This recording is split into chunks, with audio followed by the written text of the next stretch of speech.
Hey everyone, welcome back to 996 Style. Utah wins 2-1 against the Buffalo Sabres in overtime. A pretty dramatic game for both teams. It's the first time these two teams facing since the huge blockbuster trade in the summer. JJ Peterka goes to Utah in exchange for Josh Doan and Michael Kesselring. Peterka actually getting booed whenever he touched the puck this game. I think this might be the first time ever where I'm a fan of my team and a player is getting booed because of a trade. Usually players don't get booed when they're traded to the Coyotes. Not even Sergachev when he was traded to Utah. Obviously, Sergachev didn't demand a trade. It was very public that Peterka demanded a trade. So I do get it. Just, again, unfamiliar territory with all this winning and now a player I cheer for getting booed whenever he touched the puck. But let's get into this game. A very tight game, evenly matched game. Should we be evenly matched with the Buffalo Sabres? Not too sure, but honestly, a very tight and hard game it was tonight against the Sabres. The first two shifts were great for Utah. Good offensive zone time by the first two lines. And then Buffalo, they had a lot of scary chances this game, and it started early. They had a 2-on-1. The Buffalo player, Deeks, he beats Vejmelka, but doesn't beat the post. The next shift, Carcone off a face-off, drives the net, attacks the net, forehand, backhand, but he gets denied by the Buffalo goaltender. Then Vejmelka has to stand tall. A huge pad save on Kesselring, his former teammate. Backdoor, Kesselring was all alone. Like, this was a for sure goal. It reminded me of that Tampa Bay goal just one game ago, but Vejmelka just extends his pad and makes the huge save. And then he gets tested again with a huge save. It's a Buffalo player all alone in the slot, and Vejmelka has to make that save. And coincidentally, the puck goes the other way, and Utah finds themselves in the same position. It's Barrett Hayton all alone in front of the crease. No one around him, but he gets denied as well. Fourth line had a couple good shifts in this first period, just grinding it out, gained a lot of chances around the crease area with the puck. Yamamoto, Stenlin, and Tanev doing some great work around the net. Then Utah gets into some penalty trouble.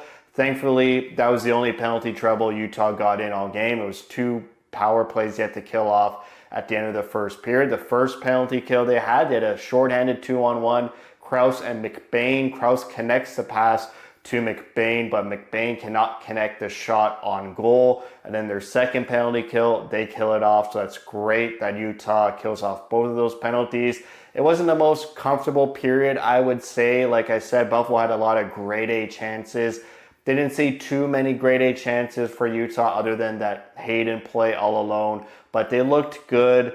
But, they gave some high danger chances to Buffalo. Just wanted the defense to shore it up a bit more, just making me a little bit uneasy. Shots were 9-7 in favor of Buffalo in the first. So we go into the second period, the first line doing first line things. Keller with a great shot in the slot, and Hayden's right there for the rebound, but he can't score. Both teams just going back and forth, generating offense with that attacking mindset, but no one can score just yet. There was a Buffalo post in the slot with a nice shot. It sort of hits Vejmelka's shoulder off the post. Luckily doesn't hit Vejmelka's back and go into the net. It hits the post, bypasses Vejmelka and goes the other side. And then there's a breakaway. Vejmelka has to save off an Ian Cole bobble of the puck at the offensive blue line. Vejmelka, without him, I feel like Utah doesn't get these 2 points. Even though the shot volume was so low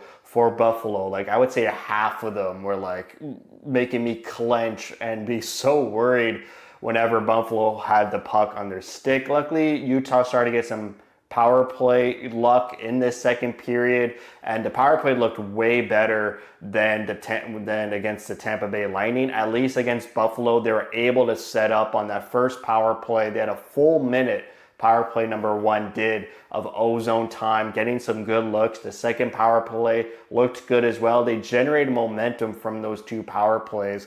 And the analytics loved Utah in this game. Even though for me, the eye test, I was worried a lot. It seems like from the analytics, they were in control the second and the third period. In the second period, they had 72% of possession 5-on-5. They outshot Buffalo 15-5 in the second period. 5 of the 15 shots were on the power play. So even though like the shot totals, the possession was amazing for Utah, there was still some grade A chances they were leaking to the Buffalo Sabres. The game remains 0-0. So we go into the third period, and 30 seconds in, it's a 3-on-1 for Buffalo on the clean ice, and they cannot convert. They can't even get a shot off on the 3-on-1. Puck goes the other way a couple of shifts later, and Nick Schmaltz scores the first goal of the game.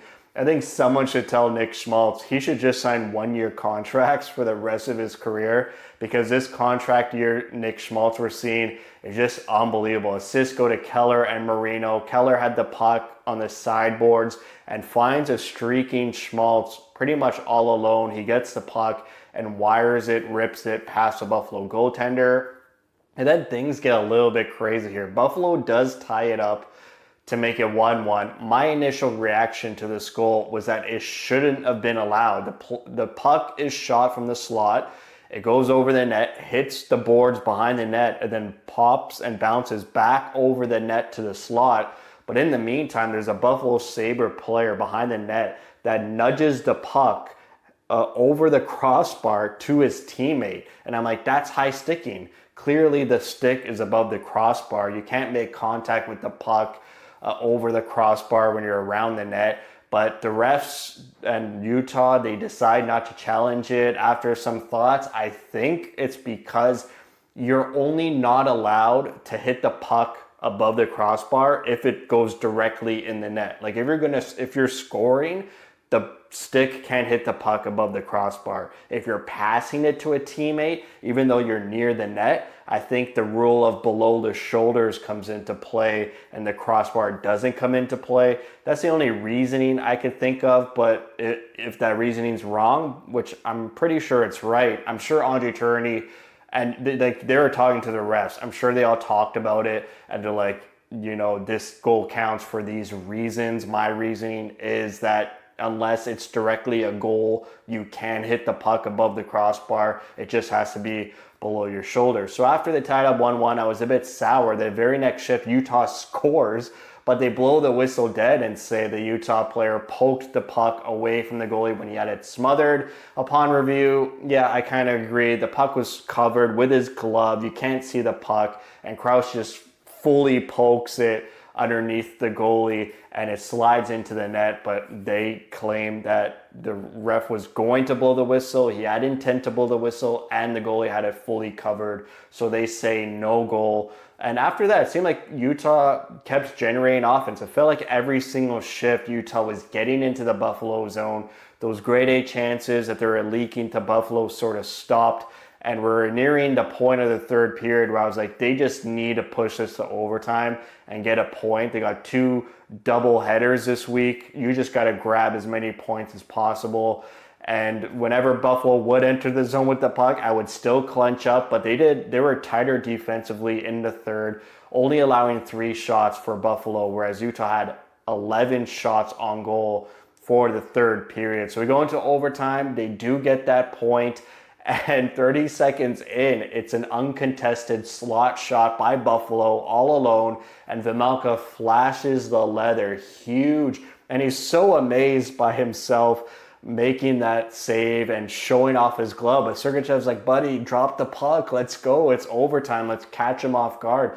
So Vejmelka's like, oh yeah. So he drops the puck. Sergachev passes it to Keller, who enters the O-zone and literally just dances in the O-zone all by himself and just creates a lane all by himself with no passing, just using his footwork, his stick work. He sort of just parted the sea with his movement and gets alone on the goaltender. Deeks 5-hole on the ground and they score. Keller scores a game-winning goal to win 2-1. Vejmelka actually does get an assist on that goal after flashing the leather. So Utah wins the first Josh Stone, Kesselring, Peterka Bowl, and the stats are pretty good for Utah. 34 shots on net for Utah, 18 for Buffalo for the game. 34 shots is a lot of high volume. I would say not a lot of high quality compared to Buffalo, who had not a lot of volume and some pretty high quality shots on goal. Power play 0 for 2.